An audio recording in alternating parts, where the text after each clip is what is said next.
चीन में कोरोना के हालात लगातार बिगड़ते जा रहे हैं। चीन से जो नई तस्वीरें सामने आई हैं वो बेहद डराने वाली हैं।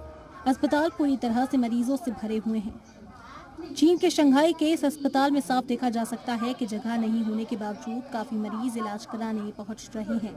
चीन लगातार ये दावा कर रहा है कि हालात कंट्रोल में हैं। वहीं यूरोपियन यूनियन ने चीन को मदद देने की पेशकश की है, लेकिन चीन ने कोई भी मदद लेने से मना कर दिया है। चीन में कोरोना की परेशानी के बीच यूरोपियन यूनियन और दूसरे मुल्कों के साथ चीन का टकराव भी बढ़ता जा रहा है। दरअसल चीन अपने शहरियों पर दुनिया के दूसरे मुल्क से लगाई जा रही पाबंदियों से परेशान हो गया है। खबरों के मुताबिक चीन ने धमकाते हुए कहा कि जो भी मुल्क चीनी शहरियों पर पाबंदी लगा रहे हैं वो भी उनके शहरियों पर वही पाबंदी लगाएगा। चीन में बढ़ते कोरोना के मामलों को देखते हुए दुनिया के कई मुल्कों ने चीनी शहरियों पर पाबंदी लगा रखी है, तो कई मुल्कों ने बाहर से आने वाले मुसाफिरों से कोरोना की नेगेटिव रिपोर्ट दिखाने को कहा है। अपनी गलतियों से परेशान चीन अब बदले के जज्बे से काम करने लगा है, जो आने वाले दिनों में उसी के लिए बड़ी मुसीबत साबित हो सकती है।